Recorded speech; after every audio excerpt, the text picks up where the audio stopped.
Dartmoor Prison, isolated from the outside world by walls of granite.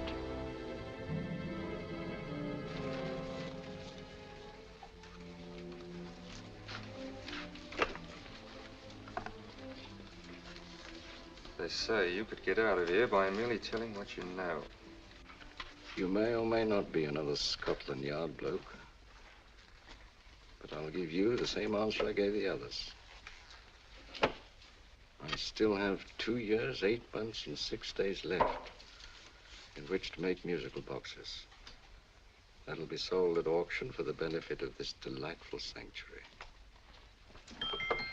And I intend to serve them.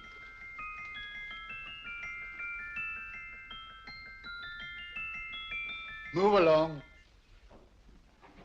And now we come to the next object on our list, or I should say objects, because there are 3 of them. Now, ladies and gentlemen, these can be bought together or separately. Now, these beautiful little musical boxes only arrived this morning, and I didn't intend to put them on the auction block until later, but I'm going to sell them now. So, good friends, as our old pal Mark Antony used to say, lend me your ears. And what do you hear? Right. The beautiful tinkle tinkle of a musical box. What a lovely trinket. What a beautiful gift.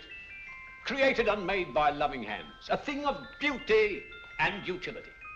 I was going to start with £5. It's a bargain, £5. Do I see any hands? If there's a connoisseur in the house, will go £3 for it. £2. £1. 10 shillings. Thank you, sir. Ladies and gentlemen, 10 shillings is offered for a musical box you couldn't buy anywhere in London for less than £5. It'd be stealing to let it go for 10 shillings. Like taking milk from a baby. All right, we're selling for 10 shillings. 10 shillings, 10 shillings is offered, 10 shillings is offered, 10 shillings is offered. And anybody give me £1? Want to give me £1?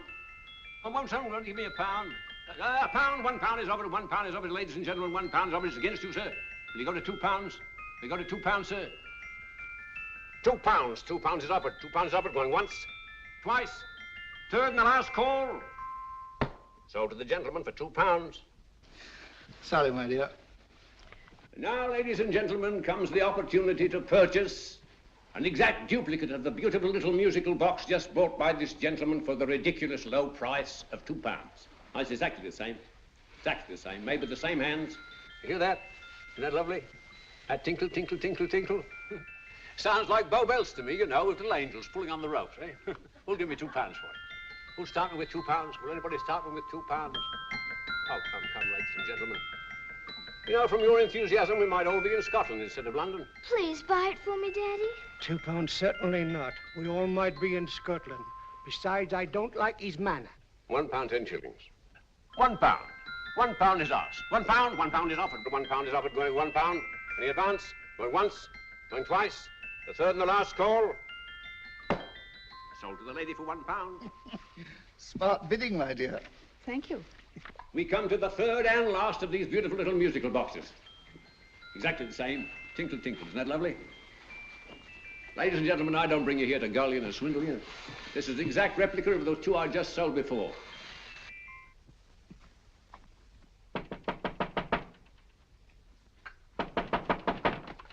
We're closed. But this is extremely important. Come in, sir, come in. I'm sorry to disturb you, but I was unfortunately delayed from arriving in time to bid on certain articles which I was rather anxious to obtain. Oh, perhaps they weren't sold, sir. We are carrying several things over. What might the articles be, sir?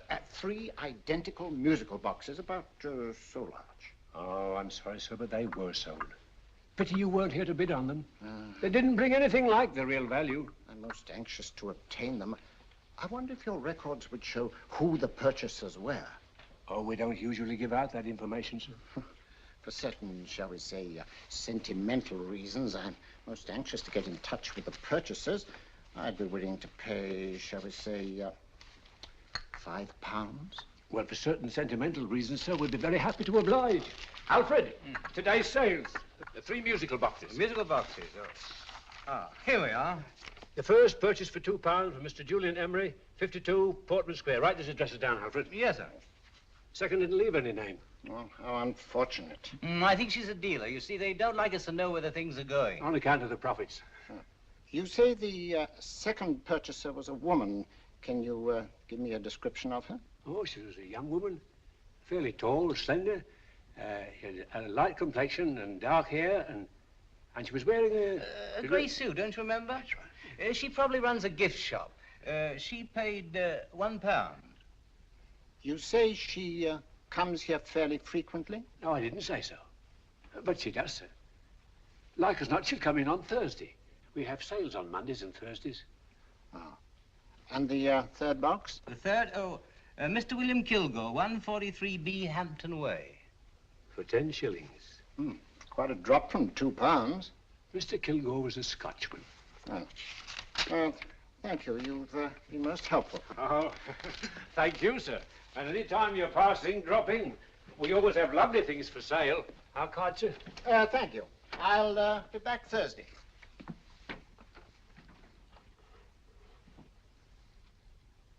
The message reached us too late. Musical boxes are being sold. Well, let's get out of here.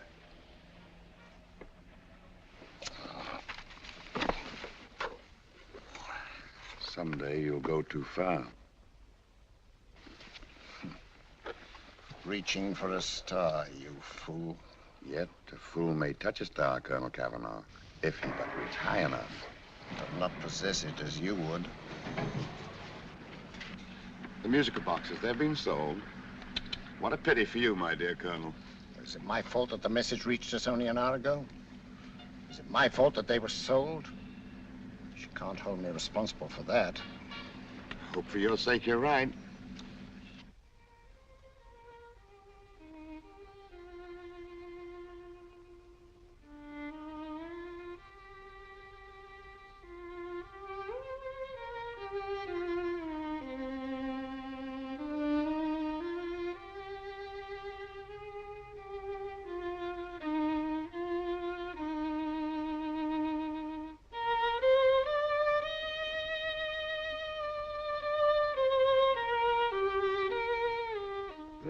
Upon you tonight at 7:45, a gentleman who desires to consult you upon a matter of the very deepest moment.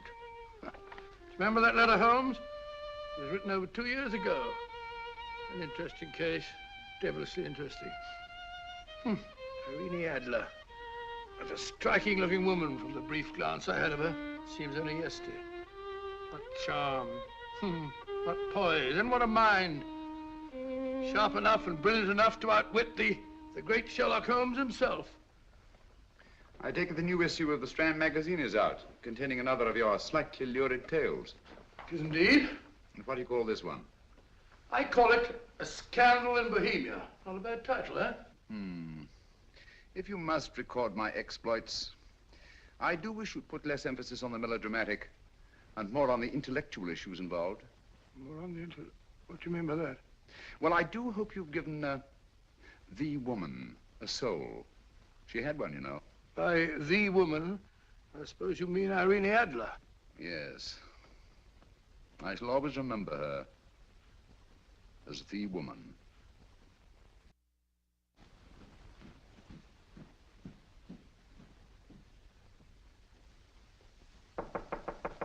Come in. I think. That's him, old boy. How are you? How are you, old boy? I haven't seen you for years. I want you to meet my old friend Sherlock Holmes. Holmes, this is Stinky.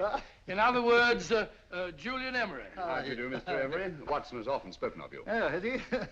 Yes, we were at school together. Yes, more years ago than I care to remember, but you didn't come in here just to remind me of that. No, I just happened to be in the neighborhood and saw your lights burning, so I took the liberty of looking you up. Still writing your mystery stuff? Yes, there's a new one out this week. Good, I never miss them. Oh, good, thanks. I say that bandage makes you look very interesting. Still poking your nose into other people's business as usual? Who hit you? I haven't the foggiest notion. Somebody knocked me on the head in my own living room, and then proceeded to commit the most idiotic burglary you ever heard of. Fellow must have been balmy as a coot. Balmy? Why? Come sit down, old boy. Would you like a cup of tea? Huh? Oh, all right. I'll go and tell Mrs. Hudson about it. Yeah. Why do you say the robbery was idiotic, Mr. Emery? Oh, simply from the fact that with about £5,000 worth of musical boxes in my living room, the thief, who I caught in the act, made off with one that isn't even worth £5. I gather you're a collector of musical boxes. Yes, I am indeed. Some of them are very beautiful, but not the one that was stolen. The thief evidently grabbed the first thing that came to his hand when he heard me coming into the room. Still, it's rather odd, isn't it, that having disposed of you, he didn't pick up something more valuable. Mm-hmm. Was there anything unusual about the stolen box? No, nothing at all. No, I picked it up in the south of France, several years ago. You say you have many valuable music boxes, and yet the thief made off with one that isn't worth £5. Sounds like rather an intriguing little problem. Yes, well, I take it that he was just an ordinary petty thief and didn't know the value. That is a possible explanation, and yet I venture to say that the average petty thief has a more extensive knowledge of the value of objets d'art than the average collector. Well, anyway, that's Scotland Yard's theory. They didn't get very excited about it. That's consistent anyway. I wonder if I might see your collection, Mr. Emery. Oh, of course you could, yes. Nothing a collector likes more than showing off his trophies. When will it suit you? No time like the present. Good. My place is just round in Portman Square. Shall we? Yes, right. Hello? Where are you going? Stinky hasn't had his tea yet. Oh, I'm sorry. We're going round to my place, where I'm going to give you something better than tea. Now, this one was made for Louis XV, and is one of the very few still in existence from that period. And a particularly fine specimen at that. Charming, isn't it? Quite. It all sounded to me like a lot of mice running about on a tin roof. I'm afraid you have no ear for music, Watson. Give me a good old band playing a rousing march. You have all your silly little tweets.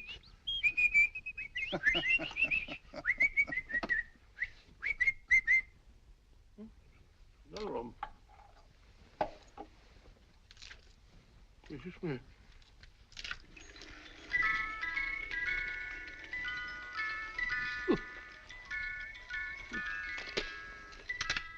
Stupid thing. Singing rabbit.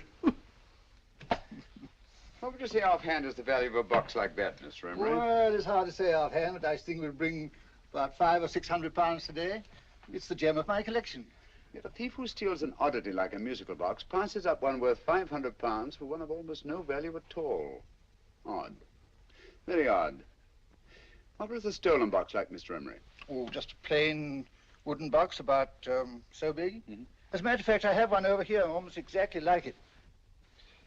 I picked this up yesterday at an auction room in Knightsbridge. Paid only £2 for it. Of course, I wouldn't in the ordinary way add one like this to my collection, but the tune intrigued me. I'd never heard it before.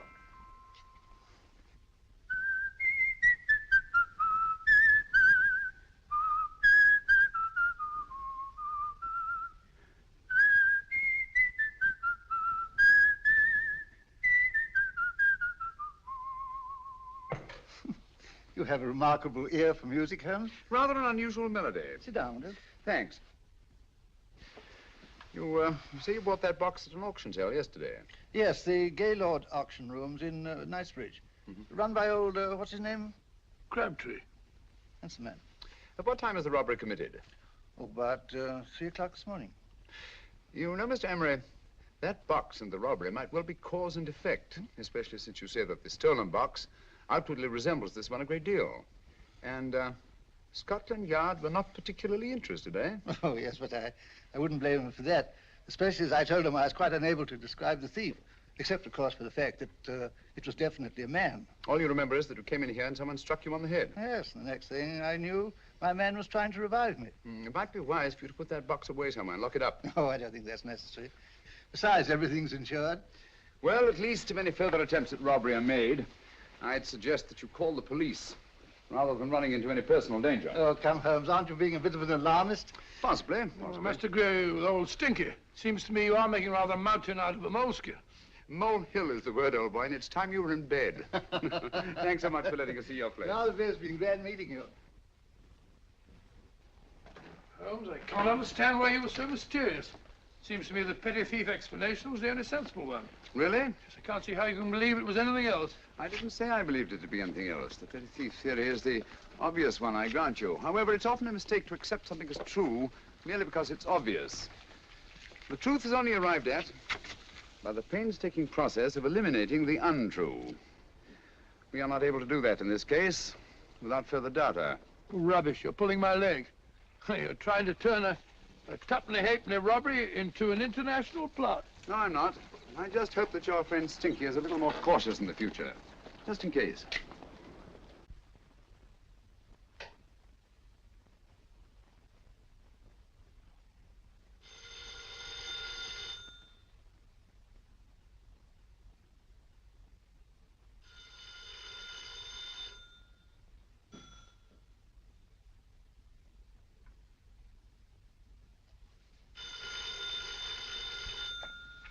Hello? Yeah? Julian Emery here. Who? Why, of course I remember you, Mrs. Courtney. Yes, you're the one bright spot at that appallingly dull affair of Lady Sanford's. Huh? Of course it isn't too late to come round. Yes, I shall be delighted to give you a drink. I tell you what, come straight up and I'll leave the door unlatched. Right, well, 15 minutes? Good. I shall be counting each moment. No, I mean that, really. Right, goodbye.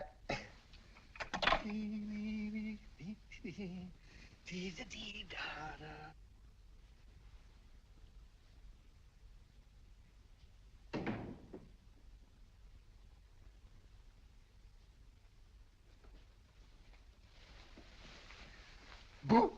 Oh, you startled me. Did I? Yes. Must be the pixie in me. I know I shouldn't have called you so late, but I was at a party just around the corner, and I remembered your invitation to see your collection of musical boxes. My dear Mrs. Courtney, pleasure is all the greater for being so unexpected. My friends call me Hilda. Thanks. Mine call me Stinky. Stinky, how quaint. Oh, what a perfectly wonderful collection of musical boxes. You know, when you told me you had a collection, I had no idea it was so attractive. Yes. They appeal to the ear as well as to the eye. Oh, what a plain little one. Why, it looks just like a country cousin amid all this grandeur. No. You mustn't underestimate the country cousin. Only last night a burglar broke in here, and with all these to choose from, went off with one very much like it. Really? Yes, I don't mind the loss of the box so much, but I do resent this crack on the skull. But it makes you look so interesting. Oh, do you think so? Uh-huh. It's funny, that's what old Fatso said. Fatso? I mean, Dr. Watson. He was here this evening with a friend, a Mr. Holmes. He's interested in my collection, too.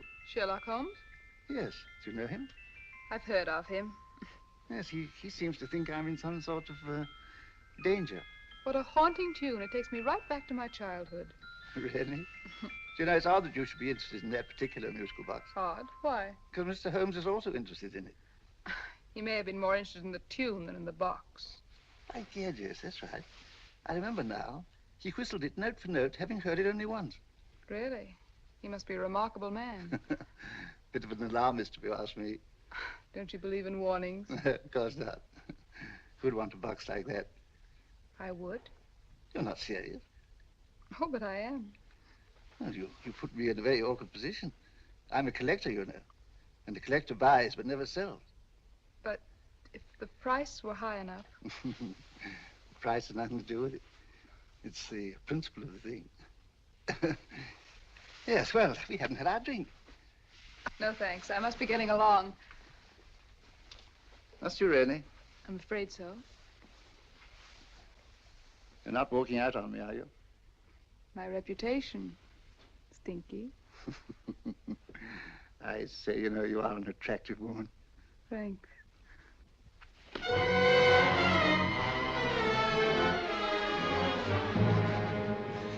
You fool.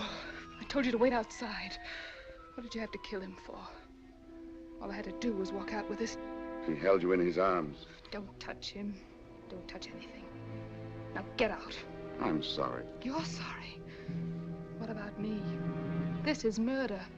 What about Scotland Yard? What about Sherlock Holmes? Now get out!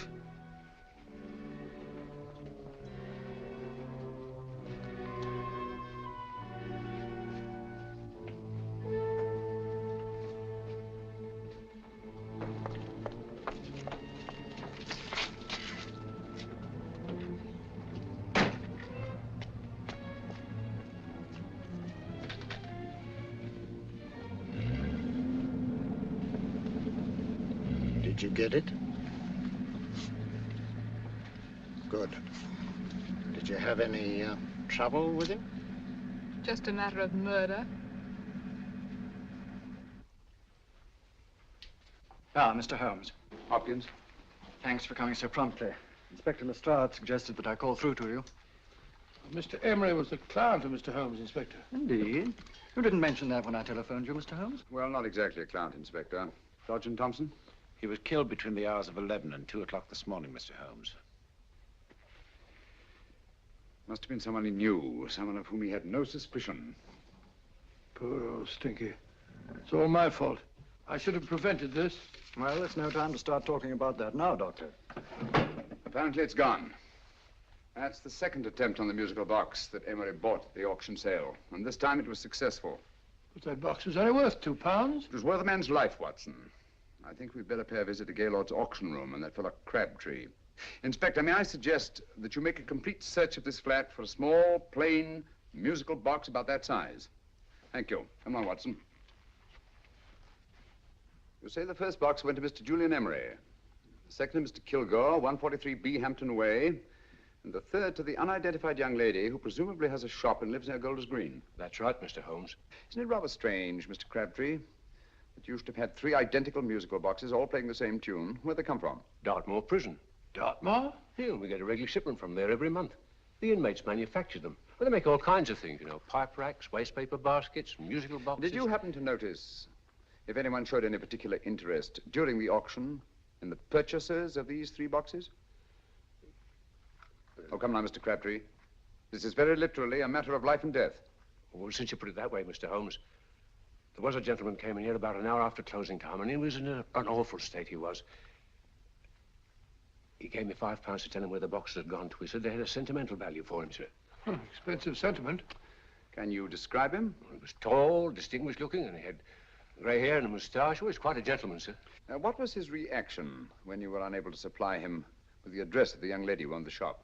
I told him the young lady usually come back on Thursday. He said he'd come back on Thursday. Now, that's tomorrow.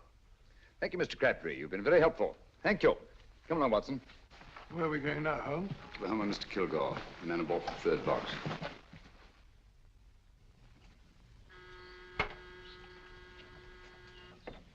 But hang it all, Holmes, how do you know those other 2 musical boxes are of any importance? I don't, but I certainly have no intention of waiting until the owners are murdered to find out.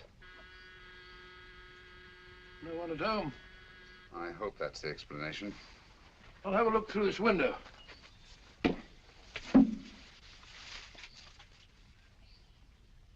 Doesn't seem to be anyone there. The whole place seems deserted as far as I can see. Yes. Mr. and Mrs. Kilgore at home? No. When do you expect them? Oh, in an hour or so. There's no use you're hanging about. They don't buy nothing from peddlers. Peddlers? My good woman, this is Mr. Sherlock Holmes. Sherlock Holmes? Oh, go on. Do you mind if we come in and wait? My business is rather urgent. Well, I've got to go out and do my shopping. And I don't know as Mrs. Kilgore'd like any strangers nosing about. Quite all right, I assure you. Well, I've got to be off. You 2 wait in the parlor. And no smoking either. Mrs. Kilgore says it smells up the house. Funny old girl, Holmes.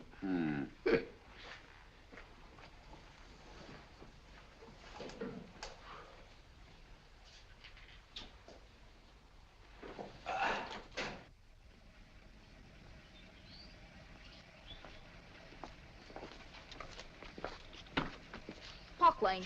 Park Lane? And what would the likes of you be doing in Park Lane? Now, don't worry about the fare, Ducky. If you knows how to get to Park Lane, up it.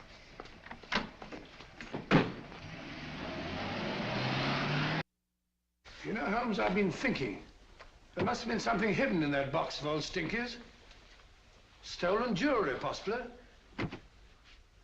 What's up, Holmes? Listen. What's just the steam in the water pipes?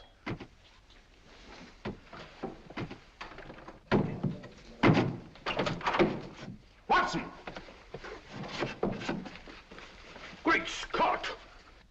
Come on, Holmes. Get on the chair here. It's all right, my dear. There. Now, don't worry. It's all over. There you are, dear. Don't cry anymore. She tied me up and shut me in the cupboard. I know. She won't come back. Did you show her your new musical box? Yes, she said she wanted to hear it play, and as soon as I showed it to her, she grabbed hold of No, me. I know. Now, don't worry. We'll buy you a new musical box. Yes, my dear, the best one in London. Watson. Oh, what a fool I've been. What do you mean, Holmes? She took the musical box out of this house in that market basket, right under our very noses. Why could the Kilgore charwoman want to take the music box? She isn't the Kilgore charwoman. She's a consummate actress. An extremely clever, unscrupulous woman who will stop at nothing. Take care of the child, will you, Wolf, till our parents get back. Explain everything to them. Of course I will. But, Holmes, where are you going? Somewhere, somehow, I must get to the young lady who bought that third musical box before our opponents find her. I only hope that I won't be too late. Oh, no. No, darling, you mustn't cry anymore. Now, cheer up. Would you like to hear old Uncle make a noise like a duck?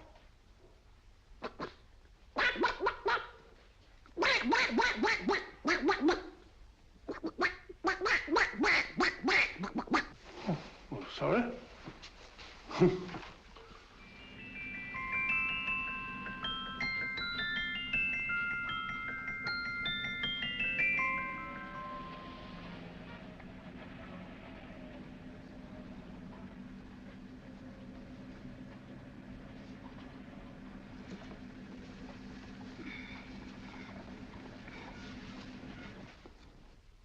And now, ladies and gentlemen, how much am I offered for this beautiful lace Dresden china figurine? A lady of the French court. Now, this is the genuine article. What a beautiful ornament for your mantelpiece. Or you could use it as a centerpiece on the dining room table. Now, will somebody start me for £10? Will somebody start me for £10? £8? £7? All right, £5 is offered, £5 is offered, £5 is offered, £5.10, £5.15, £5.15. £6 is offered, £6, going once, going twice, the third and the last call. Have you all done? Sold to the lady from Twickenham for £6. Next, we have a real museum piece, ladies and gentlemen. A fine 19th century doll. The costume an exact replica of the holiday clothes worn by the Hungarian peasant women. Now, ladies and gentlemen, an article like this would cost you from £15 to £20 in a West End shop. I'm not going to ask you for anything like that. Who'll give me £2 for it? £2. Anybody offer me £2? £2 for the Hungarian? £2? £1. What? Anybody give me £1? Anybody offer me £1 for the doll? £1 is offered, ladies and gentlemen. £1 is offered. Now, I'm not going to waste your valuable time or mine in trying to get one half of what this beautiful doll is worth. If the young lady can steal it for £1, that's her good fortune. So it's going once, it's going twice, the third and last call. Any more? Sold to the young lady for £1. And now, ladies and gentlemen, may I draw your attention to something which may be a great surprise to you, worthy of any collection. The only other one like it is in the British Museum. It's a Ming vase of the 7th dynasty. This vase lay in a large collection somewhere outside Rome for over 2 centuries, I understand. It was discovered there by the noted antiquarian, Sir Andrew Coppleston. Now, some of you may remember Sir Andrew Coppleston. Besides being a noted traveler and antiquarian, he's also a gentleman rider.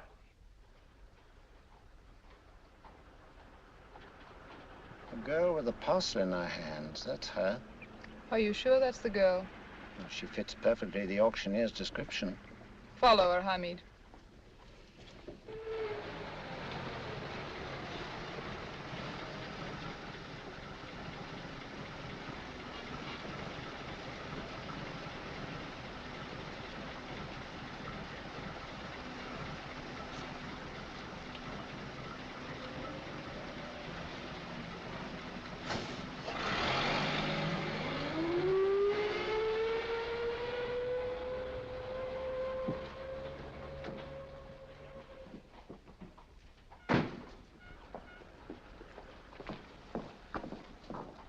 It's lovely, dear. And only £1.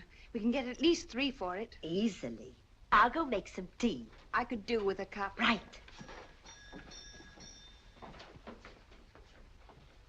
Good afternoon. Good afternoon. I'm looking for a birthday gift for a 7-year-old girl. What would you suggest? We have some lovely dolls. Now, this Hungarian I think peasant- she has enough dolls already.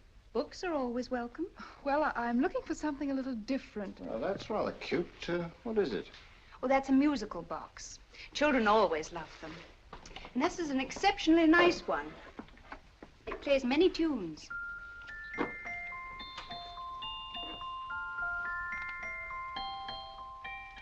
Have you any others? Yes. If you'll just step this way. I have only 2 left.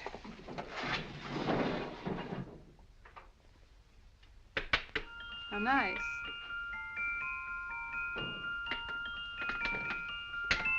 Are you sure this is all you have? I'm sorry. They're rather hard to find, you know. That's our entire allotment. I did have one other, but I sold it earlier this afternoon. But it was only a plain wooden one. It wouldn't have been a very nice gift for a child. Really? Do you happen to know who the purchaser was? Why, yes. He left his card, just in case anyone should inquire for him.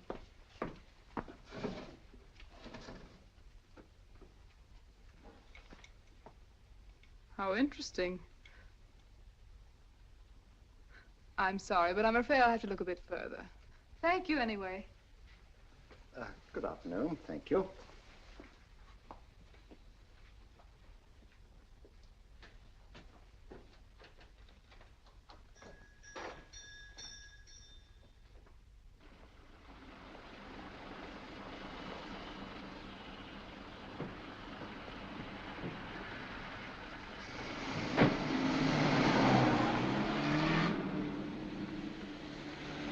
Heavy!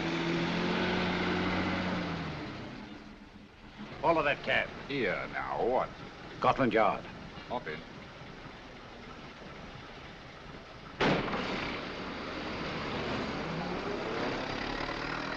Sherlock Holmes. I might have known.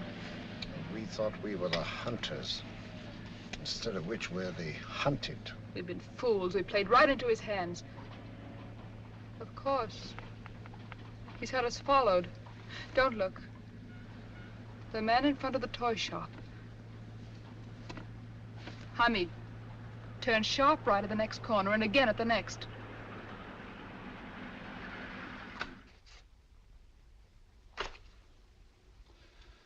No photograph of her, Commissioner, as I expected. She's not a known criminal. But how do you expect to know if you do find her? After all, she was disguised as a charwoman. Don't worry, old fellow. If I ever see her again, I'll recognize her. Well, it won't be long till we know who they are and from where they operate. Who's covering them? Sergeant Thompson's following them, sir. They won't get away from him. He's a good man. We could have arrested them at Clifford's toy shop if we had any proof.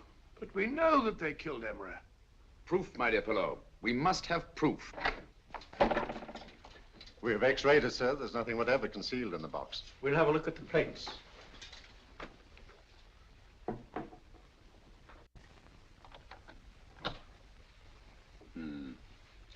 There must be some clue. And it's probably so obvious that we've all overlooked it. Seems to me we're up against a bunch of lunatics. Not lunatics, my dear fellow. Extremely astute, cold-blooded murderers. What can these little musical boxes have in them that's so important? Don't forget, they were made in Dartmoor prison. You can smuggle stuff into prison, but not out. Do you want us to break the box apart, sir, to see if there's anything the x-ray hasn't caught? No, not yet. Do you mind if I take it? Certainly. Thanks.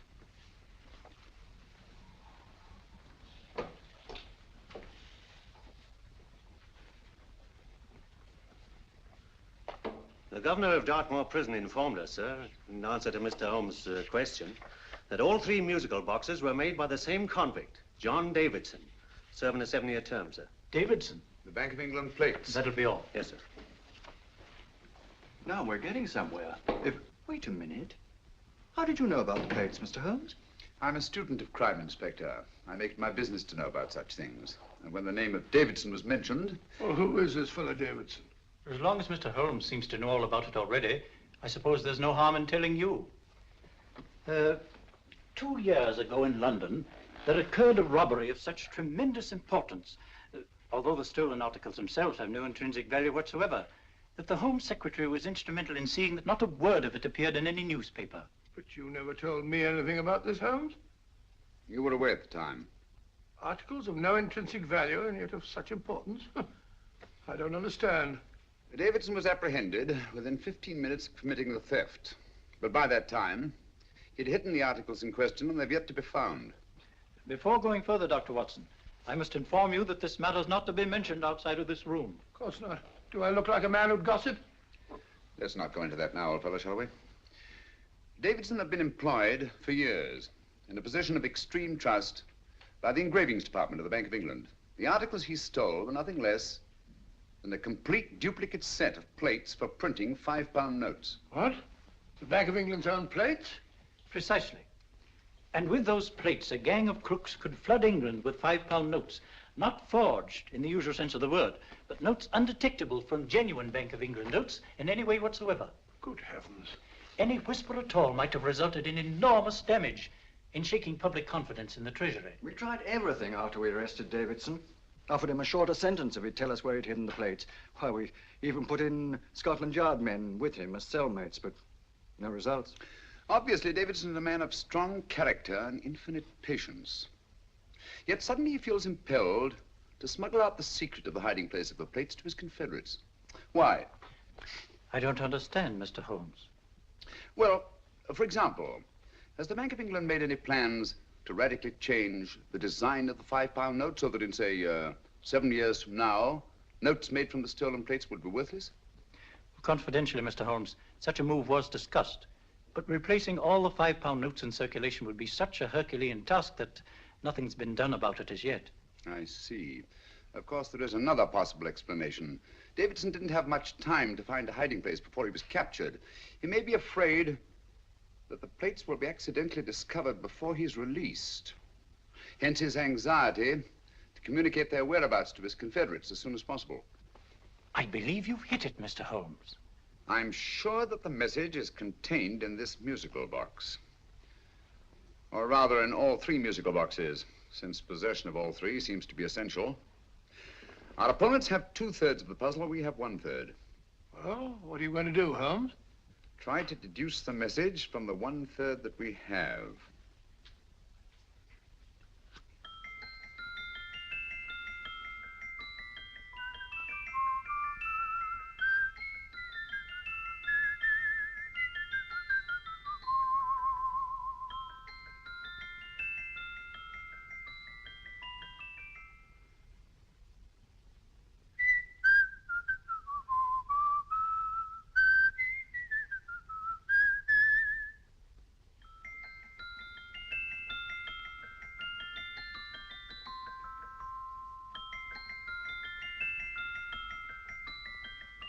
It's the same tune as the one played by Emery's musical box.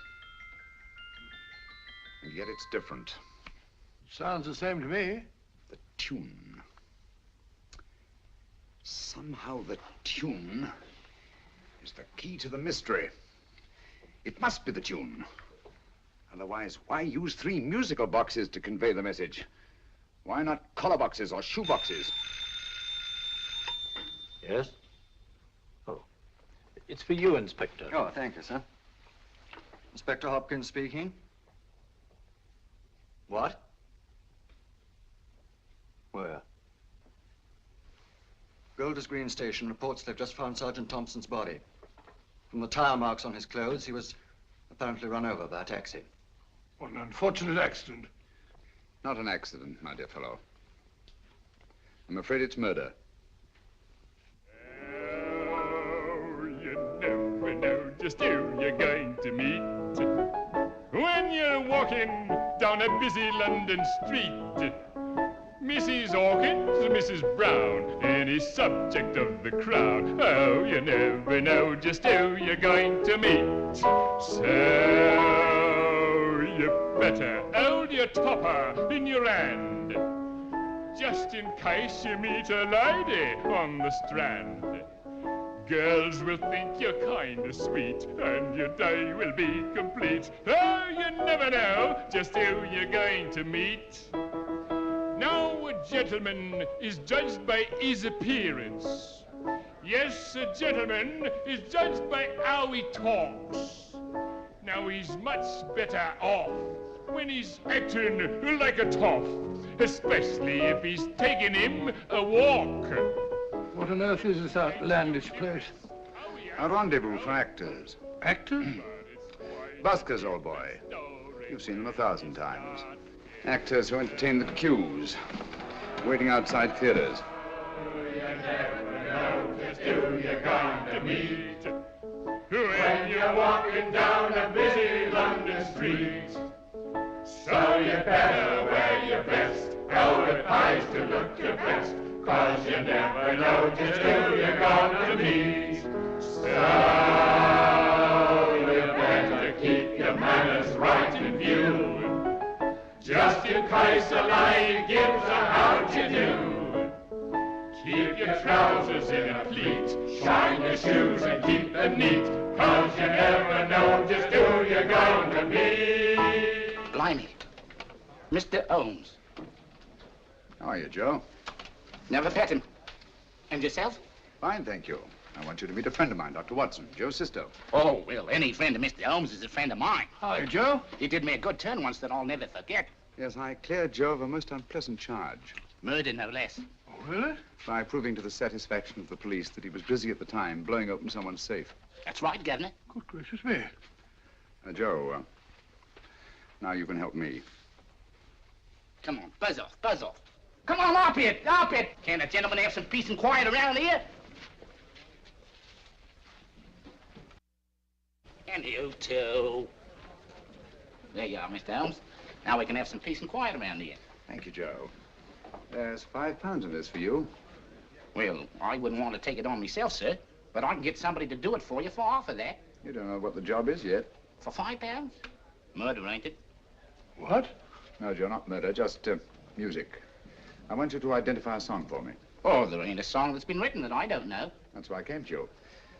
Of course, the violin is more my instrument, but, oh, well, here we go. Now, listen to this, Joe.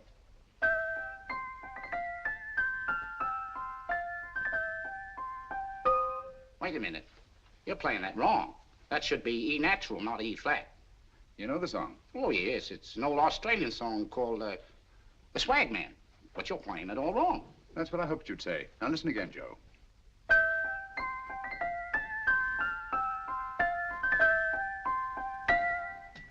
That's the same tune, all right, but you're making different mistakes than you did the first time.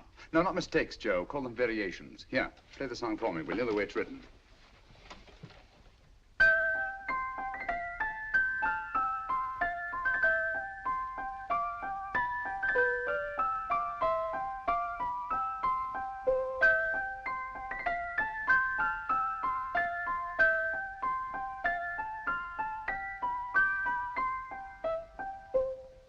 There you are. Thank you, Joe. What's it mean, Holmes? Are you onto something? Perhaps. I don't know yet. It's probably a code of some sort. Joe, could you write the song down for me, the way it was originally written? Oh, sure, Mr. Holmes, but it'll take a few minutes. Here, Mabel. Pale ale. Come on, up to it. Along with it.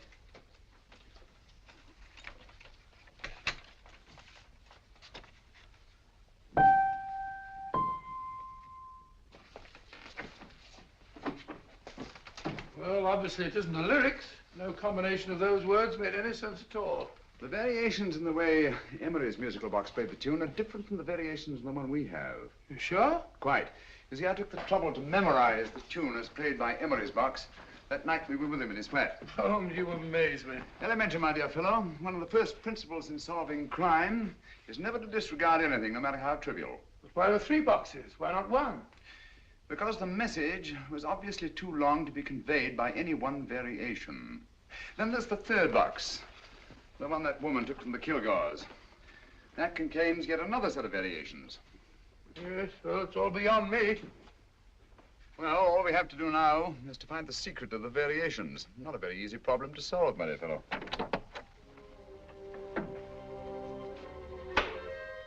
Hello. What's up? We've had company.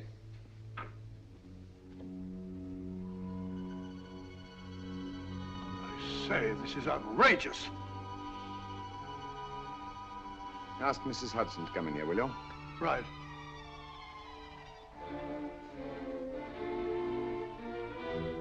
Hudson? Yes? Oh, there you are. Will you come up here at once, please? Oh, coming, sir.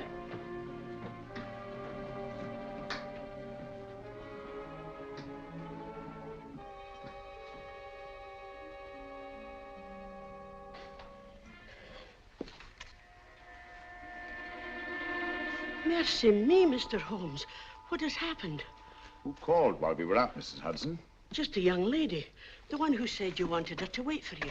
And a nice-looking old gentleman with Our her. friends again, Watson. Friends? What did the young lady look like? Oh, I couldn't see her face. She had a heavy black veil on. But she had such a nice way with her.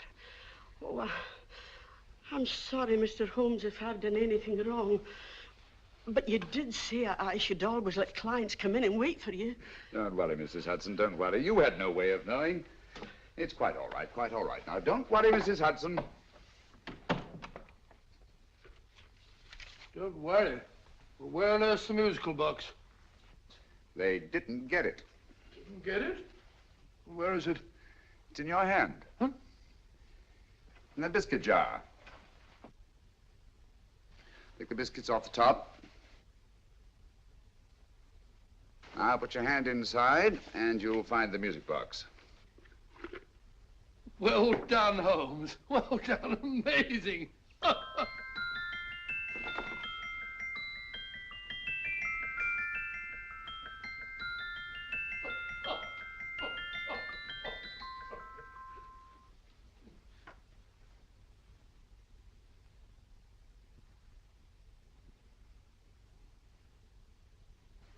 Whew. Nice fresh smell. Like a pub after closing time.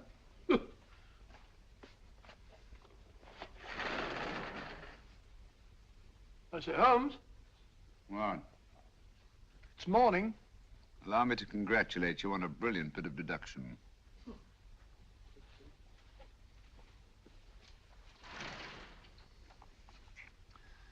It's not a transposition, not a polygraph transposition, not a trigraph, nor any known form of decoding.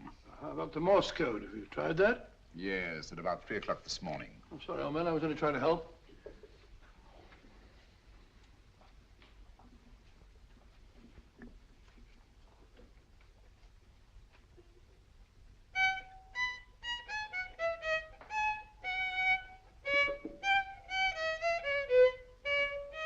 Oh, do me a favor.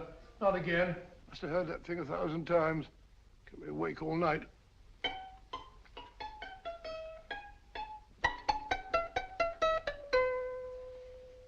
Not a very distinguished composition, I grant you.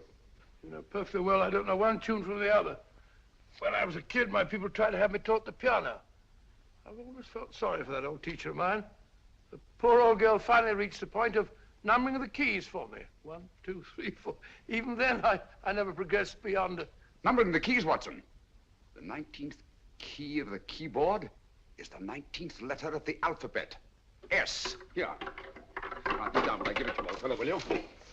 The first altered note. Write S first. Now, the 8th key is H. The 5th key, E. The 12th key, L. The 6th key, F. S-H-E-L-F. Shelf. Your piano lessons were not in vain, old fellow. You've solved it. Thank you. Thanks, old bean. Hold it. We now have 2/3 of the message. Behind books, 3rd shelf, secretary, Dr. S. Presumably, these are the first and second portions of the message. And this gang has the first and third parts of it. Precisely. Then it's a stalemate? Yes, Commissioner, but we can't leave it like that. There's no doubt in my mind that they'll try to secure our third of the message that's missing. Well, I assume you've taken every precaution to guard the Clifford music. Oh, yes, it's carefully hidden at Baker Street with Dr. Watson on guard. However, I'm reasonably certain that, difficult as it may be, we can find the plates even without the missing part of the message. Behind books, 3rd shelf, secretary, Dr. S. Well, outside of the fact that Davidson hid the Bank of England plate somewhere in London, Mr. Holmes, I don't see that we've progressed at all. Allow me to point out to you, sir, the key words Dr. S. It looks as if the plates were hidden in the house of a doctor. Whether S stands for his first or last initial remains to be determined by a process of elimination. Well, there must be 10,000 doctors in London with S for a first or last initial. Precisely. And every one of them will have to be questioned in person. That's why I say this is a task for Scotland Yard. It's a task, all right. But Scotland Yard has searched worse haystacks and found a needle. Well, for the time being, I'll leave the matter in your hands, gentlemen. We'll call you if and when we get a lead on our mysterious Dr. S. Thank you. In the meantime, I intend to follow up a little clue concerning a cigarette.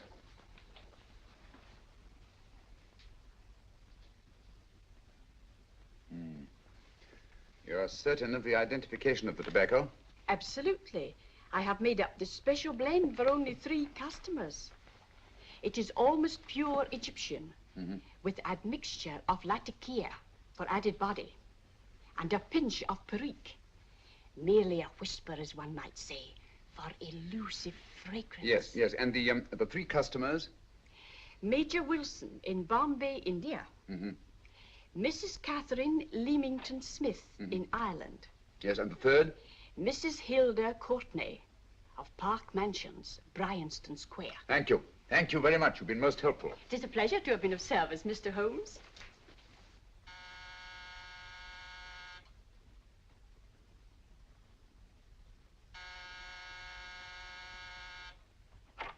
Yes? Mrs. Courtney? Yes. My name is Sherlock Holmes. Oh, do come in. Thank you. I've heard of you, of course, Mr. Holmes. I believe we have a mutual friend in Sir Edward Brookdale. He's spoken to me of you quite often. Indeed. And to what good fortune am I indebted for this visit? I think you know Mrs. Courtney. Well, I did get a summons for speeding last week. But outside of that, I don't think I'm of any interest to the police. Oh, come now, Mrs. Courtney. You seem to forget that you and I have met before. I'm sorry. I'm sure I would have remembered meeting the great Sherlock Holmes. Please sit down. Thank you.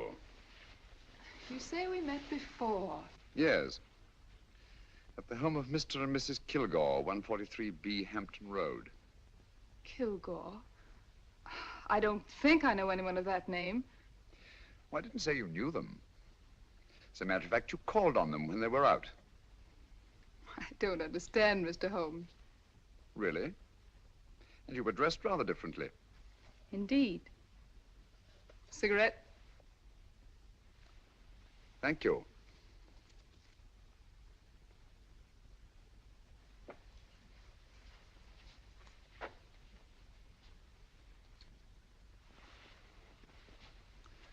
Thank you. You know, Mrs. Courtney, people generally forget, in assuming a disguise, that the shape of the ear is an almost infallible means of recognition and identification to the trained eye. Evidently, you've mistaken me for someone else. Oh, no, not at all. Though naturally, I expected your denial. But when you paid your visit to my rooms at Baker Street, you carelessly left behind another identification.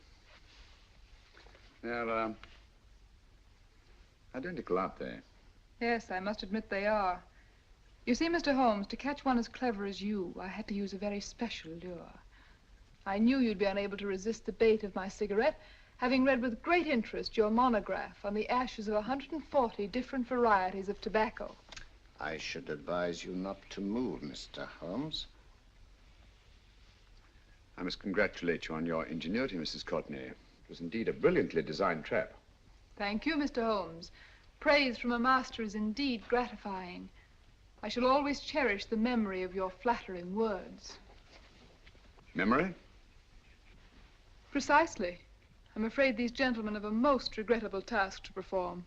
Unless, of course, you care to turn over the missing musical box with your pledge to take no action against us in the future. I'm afraid that will be impossible. I thought that would be your answer. Hamid! Careful! Careful.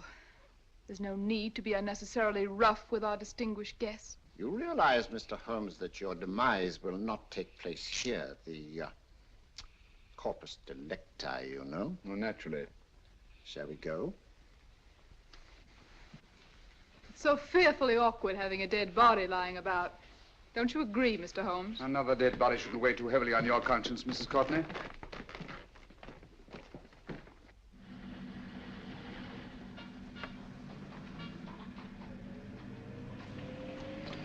You mind if I have a cigarette? Don't see why not.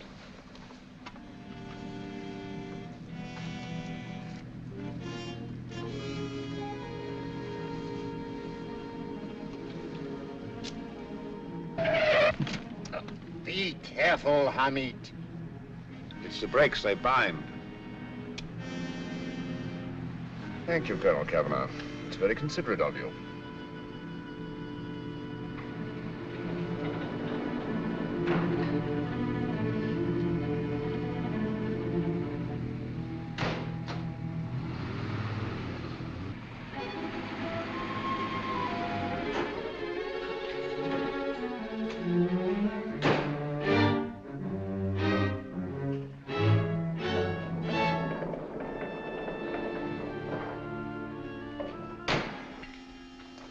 You'll be happy to know, Mr. Holmes, that your death will be a painless one. Hamid, attach this to the motor of the taxi. That little attachment, my dear Mr. Holmes, contains the deadly fluid known as monosulfide. The Germans use it with gratifying results in removing their undesirables.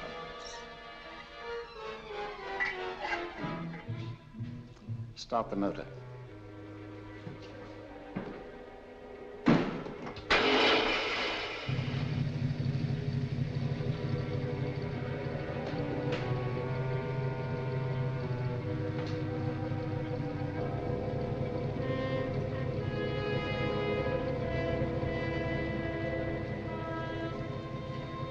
Tape his mouth.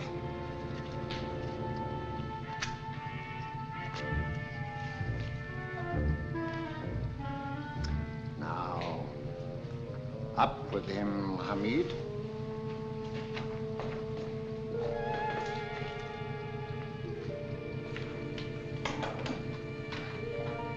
You find yourself like Muhammad's coffin, Mr. Holmes, suspended between heaven and earth.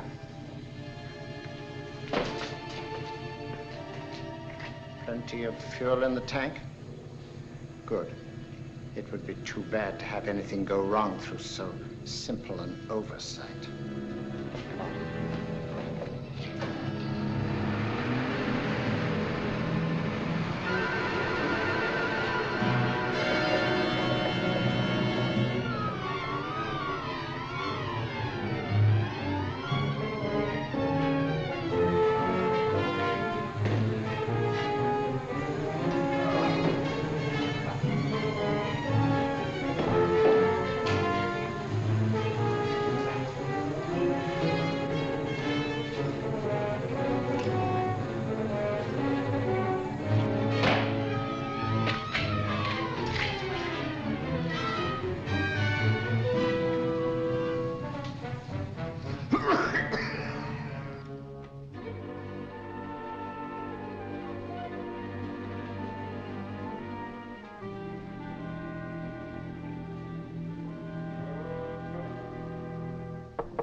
Good afternoon. Mr. Sherlock Holmes? No, I'm Dr. Watson.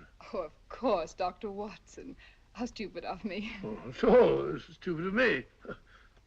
Won't you come in? Well, I really came to see Mr. Holmes. Oh, I'm afraid he's out. I don't know when he'll be back. Perhaps there's something I can do. Won't you sit down? Thank you. You know, Sherlock Holmes and I have been engaged on a great many cases. Oh, really? Yes, indeed. As a matter of fact, this very moment, we're involved in one of the most baffling... Oh, well, won't you tell me your trouble? I may be able to help you. That's very kind of you, Dr. Watson. Perhaps if I wouldn't be imposing too much. Imposing? Oh, there's no imposition. No imposition at all. A pleasure, I assure you. Now, tell me all about it, Miss Williams. Mrs. Williams. I live in Surrey, Dr. Watson, and I've come up to London in sheer desperation. My only sister has disappeared, and the local police seem utterly unable to find her. Well, Holmes and I solved a case exactly like that once. Very interesting as far as I remember.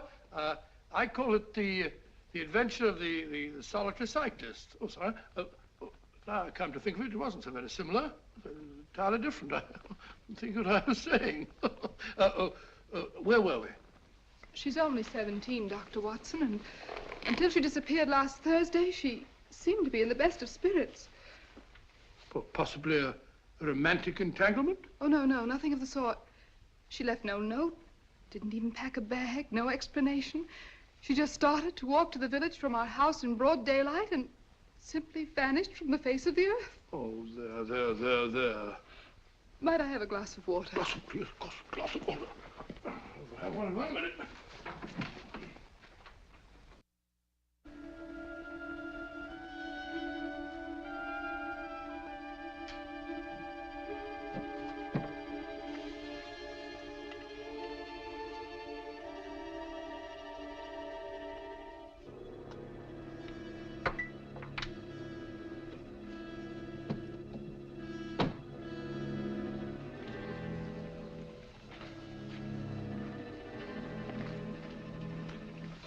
There you are, my dear. Thank you, Dr. Watson. No, you're not to cry anymore. You must pull yourself together. Oh, I feel much better already knowing that you're going to help me. Oh, Dr. Watson, look! Good heavens! Oh. Get through the fire brigade, quickly!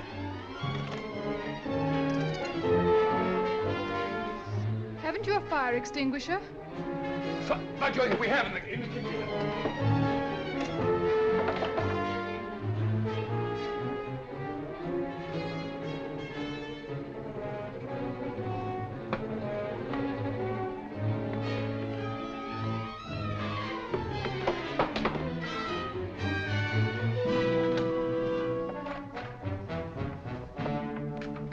Don't you worry, Miss Williams. We'll have this thing out in no time.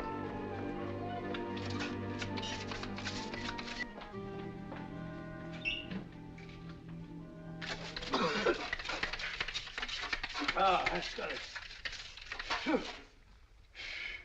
Get some air. Well, you see, there was no need for the fire brigade after all. I hope you weren't too frightened, Miss Williams. Oh, gone. That's the trouble with women. They always lose their heads in an emergency. Well...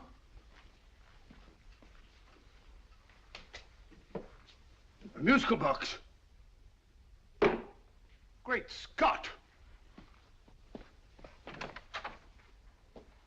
Miss Williams!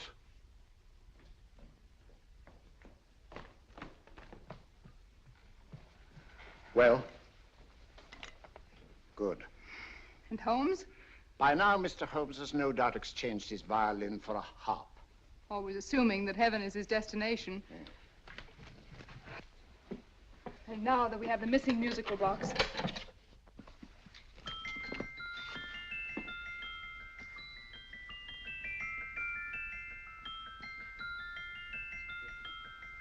Nineteenth note. 19th letter. Yes. He hasn't been there, you say? Holmes, where on earth have you been? I've been trying to get you at the club, at Scotland Yard, all over London. You were looking for me in the wrong places. Holmes, terrible things happened. I've been duped. That woman, she made a complete fool of me. Well, what do you mean? Well, she came here, let off a smoke bomb.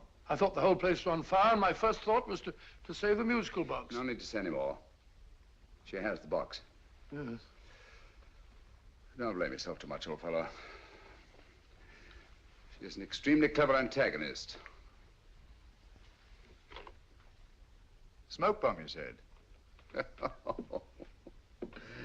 Well, you can console yourself with the thought that your charming friend is at least a reader of yours. What do you mean? If I remember correctly, you wrote about my little experiment with smoke and the cry of fire in a story you entitled A Scandal in Bohemia, which has just appeared in the Strand magazine. All right, old boy. Don't rub it in. Well, it may cheer you up to know that you made a fool of me, too. That cigarette stub was planted here for one express purpose. We're going to bandaging around this place. Bandaging? What's the matter, Holmes? You hurt? Explanations will have to wait until later. At the moment, we're faced with a problem which I fear is insurmountable. Come over here, old boy, will you? Right. Our opponents are in possession of all three parts of the code. And here are we, while the Bank of England plates pass into their possession. Cheer up, old fellow, cheer up. As Dr. Samuel Johnson once said, there's no problem the mind of man can set that the mind of man cannot solve. What's that, old fellow? I was just quoting Dr. Samuel Johnson. He said there is Thank no... you, Watson. Thank you. Leaving the front reception room, we come into the main hall, where Dr. Johnson was in the habit of passing through to have his meager meals in the dining room opposite, in company with his friend and biographer, James Boswell. We will now pass up the stairway, which remains in its natural wood finish, just as it was when the good doctor was here. The framed etching on the wall is believed to have been presented to Dr. Johnson by the distinguished painter, Sir Joshua Reynolds. I've been told here that that picture was given in by Mrs. Thrale, and it's definitely not a Reynolds. Is that important, my dear? Oh, I'm sorry. This way, ladies and gentlemen, please, this way. Move along, children, move along. The secretary's not on this floor. Patience, Hamid. I have a feeling My that... dear Colonel, with Sherlock Holmes out of the way, what could go wrong?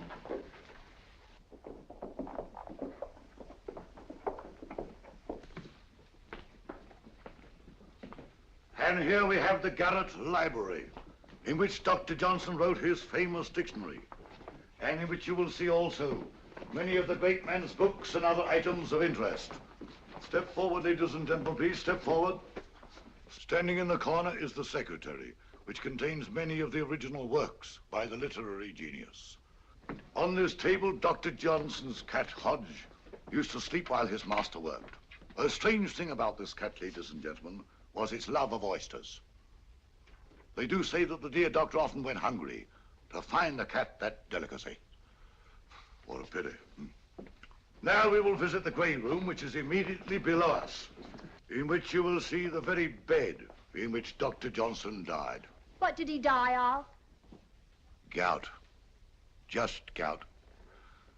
This way, ladies and gentlemen. Mind the steps, please.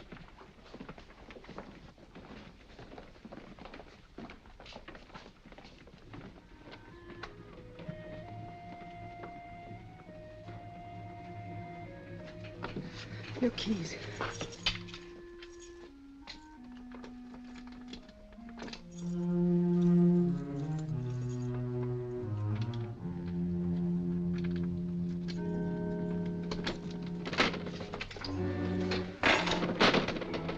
Third shelf up.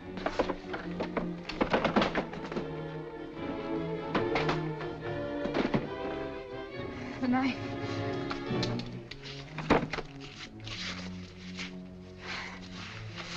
Gentlemen, the Bank of England plates. Well, Mrs. Courtney, so we meet again. No, I shouldn't do that if I were you, Colonel Cavanaugh. I must congratulate you, Mr. Holmes. You're far more clever than I thought. Thank you, Mrs. Courtney. Praise from you is indeed gratifying. I shall always cherish the memory of your flattering words. Memory? Oh, thank you. And now I have a most regrettable task to perform.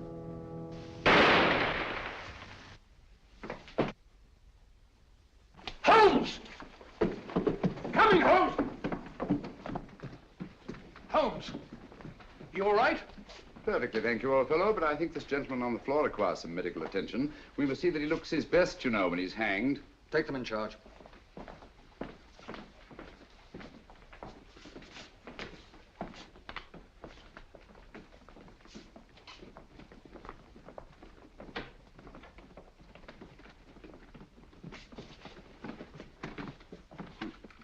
A brilliant antagonist. It's a pity her talents were so misdirected. Will you see that these plates are returned to the Bank of England, Inspector? I still don't understand how you solved it, Mr. Holmes. It's entirely due to Dr. Watson. He gave me the clue when he mentioned Dr. Samuel Johnson. Well, congratulations, Doctor. Oh, thank you, Inspector. I don't think I'd have done it entirely without Mr. Holmes's help, you know.